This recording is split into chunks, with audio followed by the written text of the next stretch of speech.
نور محمد صلى الله لا إله إلا الله الله تعالى وبركاته. الحمد لله رب العالمين، والصلاة والسلام على رسول الله صلى الله عليه وسلم وعلى آله وأصحابه ومن دعا بدعوته واستنى بسنته إلى يوم الدين. أما بعد. Respeitados irmãos, no versículo 18 do Surat Al-Hajj, no Quran Al-Karim, Allah subhanahu wa ta'ala diz: Bismillahir Rahmanir Rahim. Alam tara anna Allah yasjudu lahu man fis samawati wa man fil ard wash-shamsu wal qamar wan-nujumu wal jibal wash-shajaru wad-dawab wa kathirun minan nas wa kathirun haqqa alayhi al-'adhab وَمَنْ يُهِنِ اللَّهُ فَمَا لَهُ مِنْ مُكْرِمٍ إِنَّ اللَّهَ يَفْعَلُ مَا يَشَاءُ. Estimados irmãos,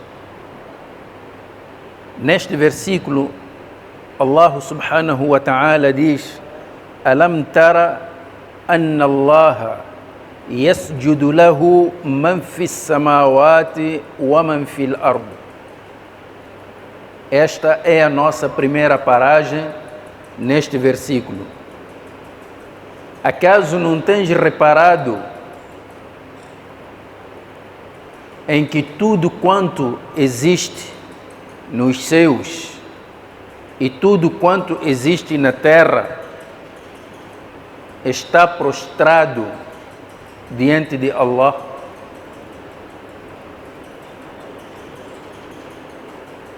Deixa-me explicar o sentido da palavra sujud neste versículo. Sujud, quando nós ouvimos esta palavra, a primeira ou a única imagem que nós temos nas nossas cabeças do significado de sujud é aquele sujud que fazemos durante o salat. Quando estamos a fazer o salat, colocamos a testa no chão. Então isso chama-se sujud ou sajda, em português é prostração. Mas esta não é a única forma de sujud. O Quran Al-Karim muitas vezes usa a palavra sujud para significar submissão, para significar sujeição. Isto é, neste versículo, Allah está a dizer que tudo que existe nos céus e tudo que existe na terra está submisso à vontade de Allah, segue o comando de Allah, segue a vontade de Allah, não sai dessa linha. E depois, parte daquelas criaturas que estão submetidas à vontade de Allah, que estão submissas à vontade de Allah, são aqui mencionadas. O Ash-Shamsu, o Sol, o Al-Qamaru, a Lua, o An-Nujumu, as estrelas, o Al-Jibalu, as montanhas, o Ash-Shajaru, as plantas, o Ad-Dawabu, os animais, wa kathirun minan nas, e muitos seres humanos. Todas as criaturas estão a seguir o comando de Allah, estão a seguir a vontade de Allah. Não há nenhuma criatura que consegue escapar ao controle de Allah, consegue escapar à submissão a Allah. É o que o versículo está a dizer. Alam tara anna Allah yasjudu lahu man fi samawati wa man fil ard. E depois o versículo começa a enumerar parte dessas criaturas que conseguimos ver. Afinal, há tantas outras criaturas, os anjos, os jinn e outras criaturas, os planetas, tanto aqueles que nós conhecemos, como aqueles que nós não conhecemos. Mas aqui vamos reparar neste versículo uma coisa muito interessante. Allah diz: وَالشَّمْسُ وَالْقَمَرُ وَالنُّجُومُ وَالْجِبَالِ. Depois diz وَالشَّجَرُ, depois a seguir diz وَالدَّوَابُ, depois diz وَكَثِيرٌ مِنَ النَّاسِ. Na verdade, esta organização que o versículo faz destas criaturas é a mesma organização que depois os entendidos na matéria, os cientistas, foram descobrir. Então, quando eles classificam os seres que encontramos no universo, as criaturas que existem no universo, eles preferiram separar ou dividir estas criaturas em espécies, grupos. Cada grupo pode ser uma espécie, não é? Então, o primeiro grupo que existe, isso começa de base para cima. Na base encontramos as primeiras criaturas. Estas criaturas representadas pelo Sol, pela Lua, pelas estrelas, pelas montanhas, conforme o versículo diz: وَالشَّمْسُ وَالْقَمَرُ وَالنُّجُومُ وَالْجِبَالِ. Estas criaturas, os cientistas chamam de seres inorgânicos. Deixa-me trocar isto em 500. São criaturas que desde que Allah criou, estão na mesma forma como sempre existiram. A montanha é montanha, desde que começou a existir é montanha. Você não consegue ver duas montanhas e dizer que aquela montanha ali é macho e aquela montanha ali é fêmea, então cruzaram, nasceram esta pequena montanha aqui. Não existe esse tipo de vida nas montanhas. Não há sol macho, sol fêmea, que começou pequeno, depois foi crescendo. As estrelas são as estrelas. As montanhas são as montanhas, as pedras, a água, o ar. Quer dizer, aquilo que se chama de vida, como nós percebemos, porque nós somos seres vivos, não encontramos nessas criaturas. É por isso que estas criaturas foram colocadas na base. Acima destas criaturas, vamos encontrar uma outra espécie, um outro grupo, que é representado pelas plantas, وَالشَّجَرُ. As plantas. Allah está a dizer que essas criaturas, o sol, as estrelas, a lua, as montanhas, água, ar, tudo isso está submisso à vontade de Allah. É um grupo. Acima deste grupo vamos encontrar um outro grupo que é superior, que são as plantas. وَالشَّجَرُ. Acima das plantas vamos encontrar um outro grupo, que são os animais. وَالدَّوَابُ. Acima dos animais vamos encontrar o último grupo, وَكَثِيرٌ مِنَ النَّاسِ, e muitas pessoas, os seres humanos.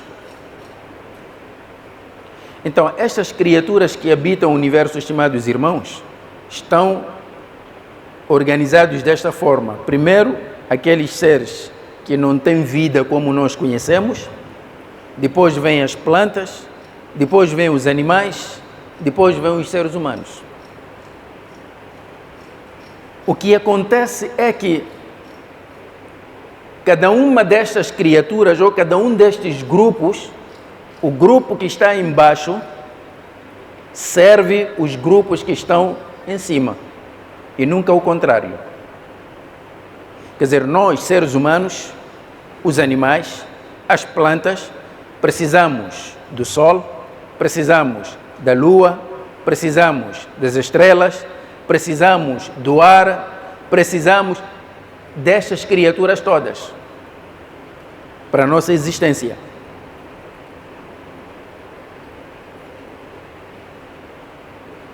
Cada uma destas criaturas tem suas próprias qualidades.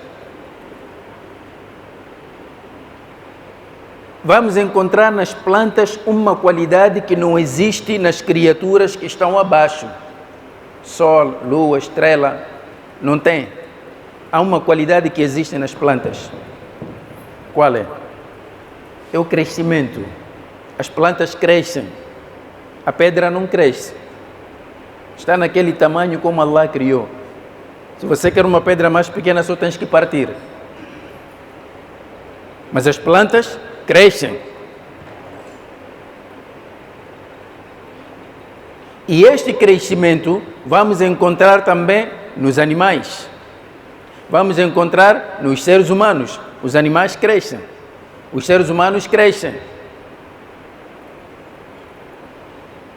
Quando chegamos já nos animais, vamos encontrar que os animais têm mais uma outra característica que não existe nas plantas. Só existe nos animais, existe nos seres humanos. Qual é? É a locomoção. Os animais locomovem-se, movem-se, andam. Um animal pode estar aqui, de repente sai e vai estar ali, mas uma árvore já não faz isso. A árvore está ali mesmo. A não ser que você arranque e vai plantar outro sítio. Mas a árvore não anda. Mas os animais andam. Os seres humanos também andam. E as plantas existem para servir os seres superiores. A planta não serve o grupo que está abaixo dela. Só retira desse grupo aquilo que a planta precisa para crescer. Mas as plantas vão servir os animais, vão servir os seres humanos. Os animais comem plantas, nós também comemos plantas. Os animais também servem o ser que está em cima, que é o ser humano. Nós comemos os animais. Aliás, comemos os animais, comemos as plantas. Então, como podem ver, estimados irmãos, cada grupo serve os grupos que estão acima dele. E esta serventia vai subindo até terminar no homem. Até aqui nós estamos a encontrar, depois do ser humano, uma criatura que está acima do ser humano que ele pode servir. Então nós usufruímos dos benefícios do grupo que está embaixo, do grupo das plantas, do grupo dos animais, tudo para o nosso benefício.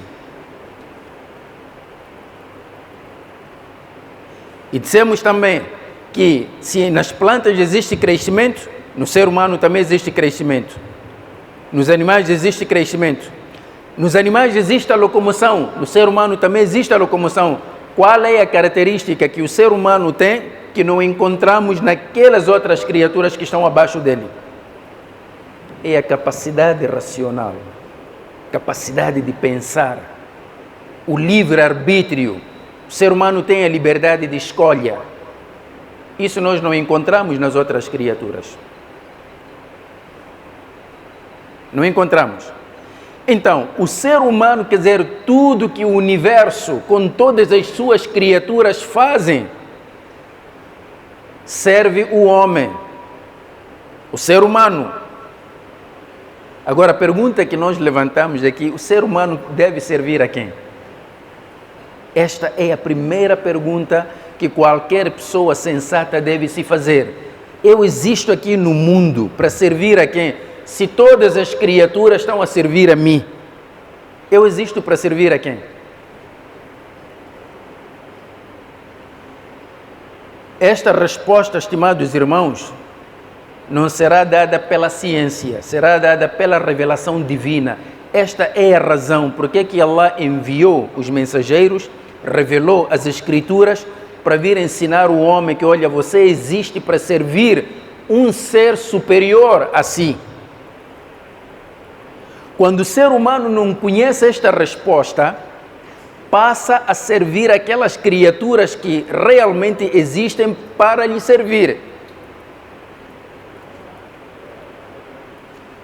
Allah criou os animais para o seu consumo. Como você não conhece a quem deves servir, passas a adorar esses animais. Allah criou as plantas para o teu benefício, mas como você não conhece a quem deves servir, passas a adorar essas plantas, passas a adorar montanhas, pedras, djinnis, criaturas, porque você está à deriva. E por que está à deriva? Esta capacidade racional que Allah nos deu é que nos dividiu. Reparem no versículo, estimados irmãos. Allah diz: Alam tara anna Allah yasjudu lahu man fis samawati wa man fil ard. Acaso não tens reparado em que Allah estão submissos todos que existem nos céus e todos que existem na terra? Ash-shamsu, o sol, wal-qamaru, a lua, wal-nujumu, as estrelas. Não disse algumas estrelas. Todas as estrelas estão submissas à vontade de Allah. Wal-jibalu, todas as montanhas, não disse algumas montanhas. Wash-shajaru, todas as plantas, não disse algumas. Wad-dawabu, todos os animais, não disse alguns animais. Quando chegou no ser humano, é onde a coisa se dividiu. Não disse o annasu e o todos os seres humanos, disse o akathiru minan nas, e muitos seres humanos. O akathirun haqqa alayhi la'adhab, e muitos outros seres humanos mereceram o castigo. Estão a ver de onde é que veio a divisão? A divisão não surgiu nas plantas, a divisão não veio nas montanhas, não veio no sol nem na lua, a divisão veio precisamente no ser humano. E por que os seres humanos se dividiram? Por causa da liberdade de escolha. Quer dizer, nós achamos-nos mais inteligentes que todas as outras criaturas, porque pensamos, este pensamento devia nos conduzir ao reconhecimento do Criador. Mas foi precisamente esse pensamento que levou muitos, infelizmente, em nome da ciência, a dizerem que este universo veio do nada, não existe nenhum Deus. Isto é que nos dividiu. Estimados irmãos, Allah criou tudo isto para o nosso serviço, para o nosso benefício. E nós fomos criados para o serviço de quem? Devíamos pensar nisso. Por esta razão, no Islã, quando uma criança nasce, a primeira coisa que devemos fazer, o que é? Fazer adhan. A criança está a acabar de chegar ao mundo. A primeira coisa que deve ouvir é Allahu Akbar, a voz do adhan. Não é dar nome, não é cortar cabelo, não é fazer a aqiqa. A primeira coisa, a criança logo que nasce, tem que se fazer o adhan. Faz-se o adhan no lado direito, iqamat no lado esquerdo. Agora, onde há adhan e há iqama, o que é que falta? O salat. E quando é que vamos fazer o salat? No dia que ele cumprir a sua missão aqui, terminar e morrer, vamos lhe fazer salat al-janaza. Já está a voltar. Já fizemos antes o adhan e o iqamat, faltava o salat. Então, no dia da sua morte, quando vamos fazer salat al-janaza, depois ele vai responder lá perante Allah. Aquele adhan era para lhe dizer que, olha, tu vais para o mundo e Allah criou tudo que há nesse mundo para te servir, para você ter tempo de servir a um ser que está acima de ti, que é o teu Criador. Então, quando você perde-se no caminho não consegues reconhecer este Criador, não há maior humilhação do que essa. Você nunca conhecer o seu Criador, passou a vida inteira a pensar que o seu Criador era uma estátua, era uma árvore, era uma vaca. Passou a adorar isso. É por esta razão que o versículo diz: وَمَنْ يُهِنِ اللَّهُ فَمَا لَهُ مِنْ مُكْرِمٍ. A quem Allah humilha, ninguém mais pode honrar. Inna Allah yaf'alu ma yasha. Allah faz o que lhe apraz, o que Ele quer. E Allah organizou as coisas assim. Significa que o ser humano, o mais inteligente, é aquele que na vida procura, primeira coisa, saber quem lhe trouxe para aqui e por que lhe trouxe. O objetivo da vida. Muita gente pensa que na vida existem só para comer e beber, reproduzirem-se e depois dali vão embora. Não. Há um propósito. O nosso propósito é de primeiro conhecermos Allah. Depois de conhecermos Allah, Ele já espalhou vários sinais aqui na terra. Espalhou vários sinais. Estimados irmãos, só não vê quem não quer. Só não vê quem não quer. É por isso que um poeta árabe dizia: وَفِي كُلِّ شَيْءٍ لَهُ آيَةٌ تَدُلُّ عَلَى أَنَّهُ وَاحِدٌ.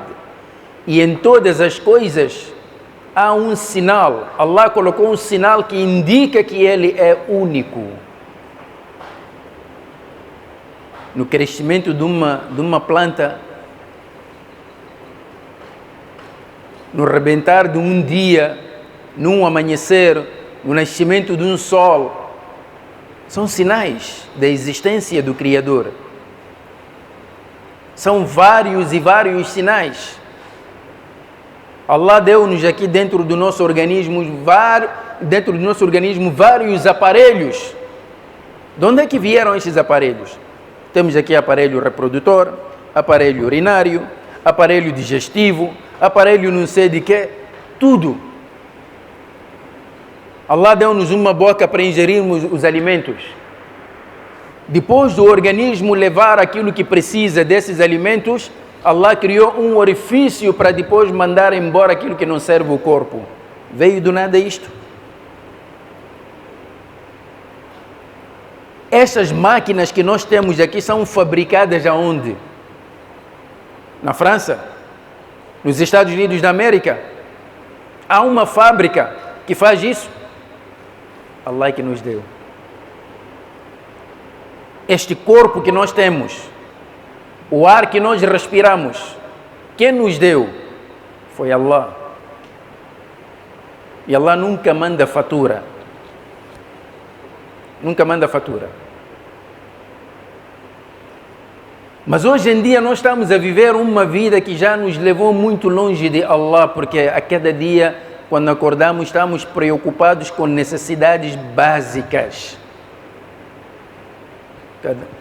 E as pessoas dizem assim: olha, a pessoa tem que estar onde está o pão. Não. A pessoa tem que estar onde tudo lhe ajuda a adorar Allah. Essa é a nossa missão.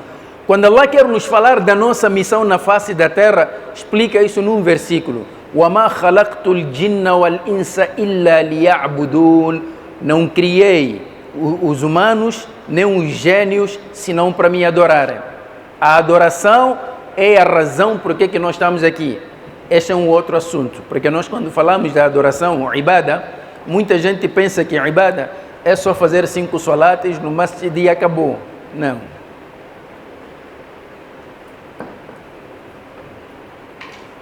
Recordam-se, estimados irmãos, quando Allah quis criar o ser humano, o que é que disse aos anjos? Disse: وَإِذْ قَالَ رَبُّكَ لِلْمَلَائِكَةِ إِنِّي جَاعِلٌ فِي الْأَرْضِ خَلِيفَةً. Recorda-te de quando teu Senhor disse aos anjos que certamente colocarei na terra um khalifa. O que é khalifa? Khalifa é uma palavra árabe. Esta palavra significa gerente. Gerente, khalifa, sucessor. Não é? Um gerente o que é que faz? Um gerente vai gerir qualquer coisa em função da vontade do dono. Gerente, o trabalho dele é esse. Um sucessor, um adjunto. Quando você envia alguém que, olha, fulano, vai para certa zona, vai fazer um trabalho, esse trabalho é meu, eu não posso estar lá a fazer, mas vou te delegar para ir lá fazer. É um delegado. Khalifa é esse. Estão a ver a dimensão que Allah nos dá? وَإِذْ قَالَ رَبُّكَ لِلْمَلَائِكَةِ إِنِّي جَاعِلٌ فِي الْأَرْضِ خَلِيفَةً, que eu vou colocar na terra. Allah está a dizer isto aos anjos. Eu vou colocar na terra um khalifa. Esse khalifa quem é? É o ser humano. Este ser humano é o gerente que Allah colocou na terra para administrar a terra que Allah criou, de acordo com a vontade de Allah.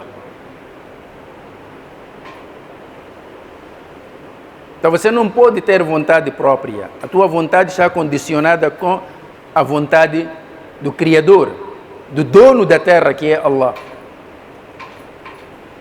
Então tens que procurar fazer as coisas conforme o dono quer. Esta é a missão que Allah nos deu.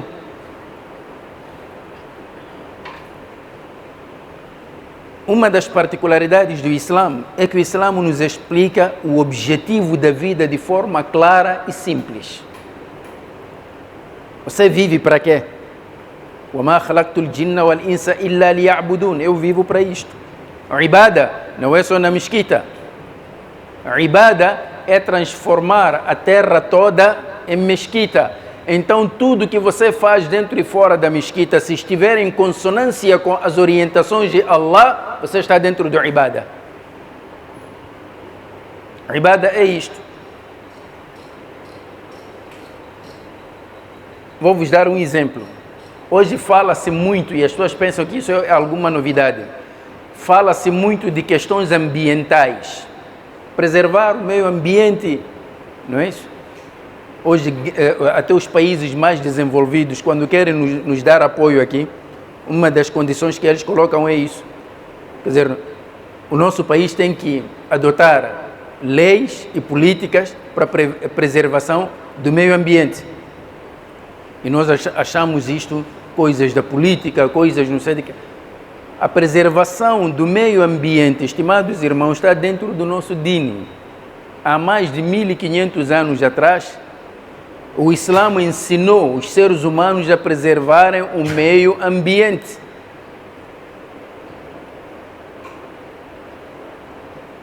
É por esta razão que o Nabi alayhi salatu wassalam, num dos seus hadiths, considerou que os limites, os limites do imã, desde La ilaha illallah Muhammadur Rasulullah, termina até naquilo que ele chamou de imatatul adha anit tariq, remover qualquer coisa prejudicial do caminho. Faz parte do imã. Remover qualquer coisa prejudicial. Remover qualquer coisa prejudicial, o que é? Quando voltamos para o livro, por exemplo, o Riyadus Salihin, vamos encontrar numerosos hadiths que falam da proibição de se urinar numa água parada. Choveu, a água parou. Você não pode ir lá urinar, porque depois cria doenças. Isso é estragar o meio ambiente. Nós fazemos isso como ibada, os outros fazem como política. Nós não esperamos receber prêmio de ninguém. Fazemos isso como ibada, uma orientação da nossa religião. Você não entra no masjid para fazer salat antes de se lavar. Fazer wudu, preservar o meio ambiente.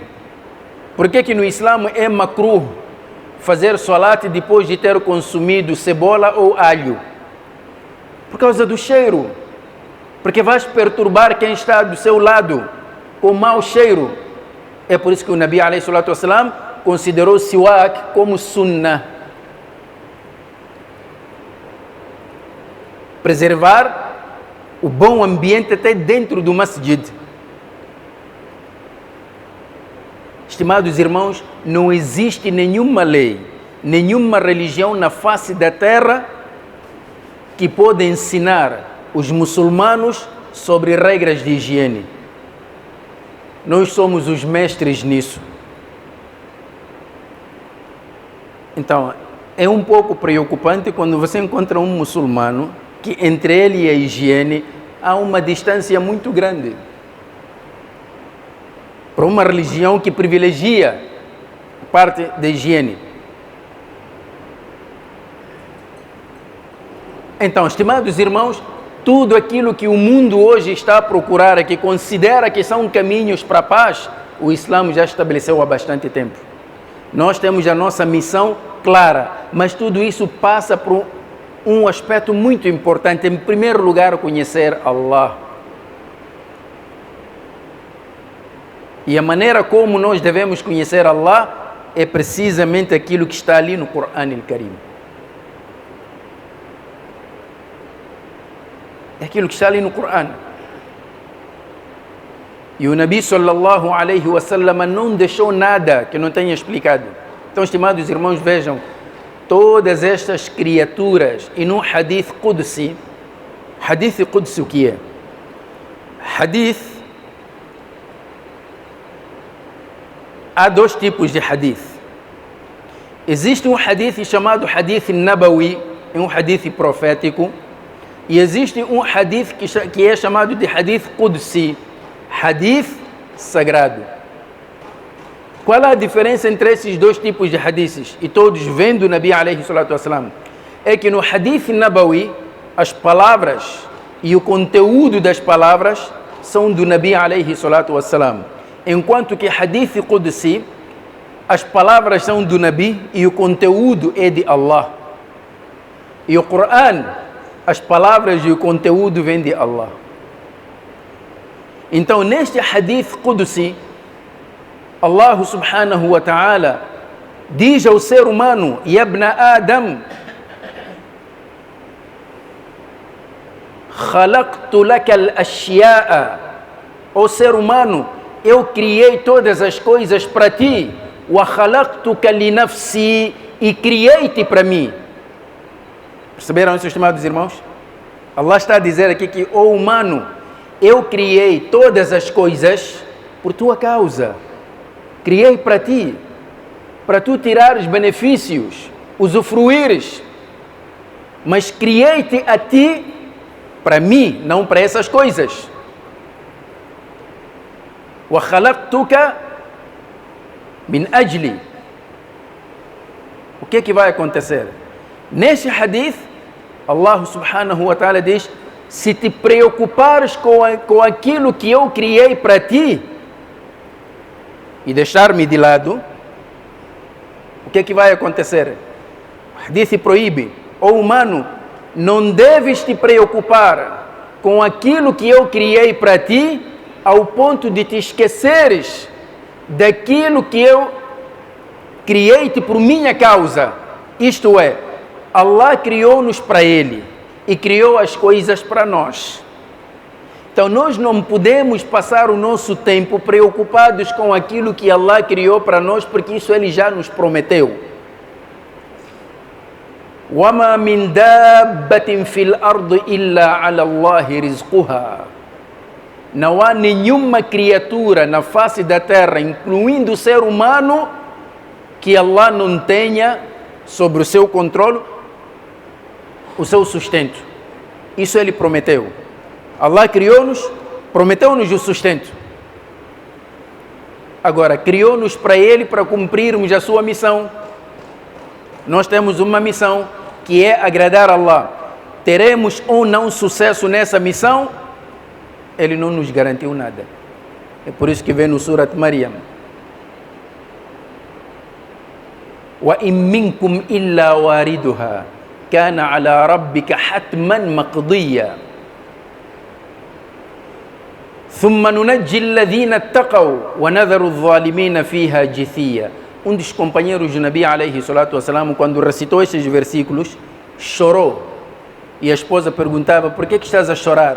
Ele disse: estás a ouvir o que é que Allah está a dizer neste versículo?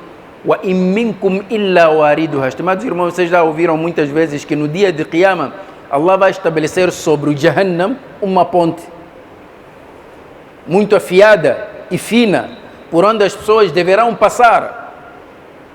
E aqui o versículo está a dizer: wa in minkum illa wariduha, quer dizer, ninguém vai escapar, todos vão ter que passar por aquela ponte.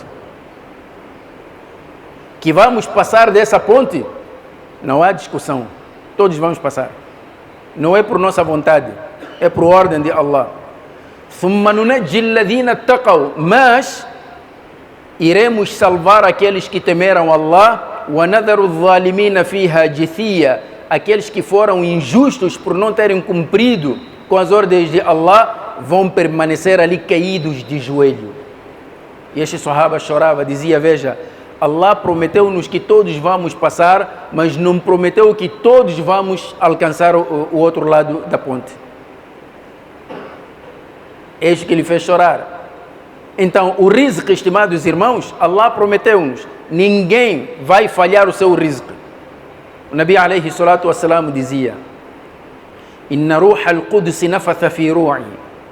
Jibril alayhi salam, Jibril soprou no meu espírito palavras de Allah: Anna nafsan lan tamuta, que nenhuma alma saboreará a morte, hatta tastakmila rizqaha wa ajalaha, até completar o seu rizq, sustento, e completar o seu tempo de vida. É uma promessa. Você não sai deste dunya antes de completar o seu rizq. E o seu rizq vai chegar a ti que estejas onde estiveres. Agora, no cumprimento desta missão de adorar Allah, Allah deixou-nos livres. Ele disse: olha, eu quero que cada um faça a sua escolha. O que eu quero é isto. Aquele que vier até mim de livre vontade, vou lhe recompensar. E aquele que se desviar, terá o castigo.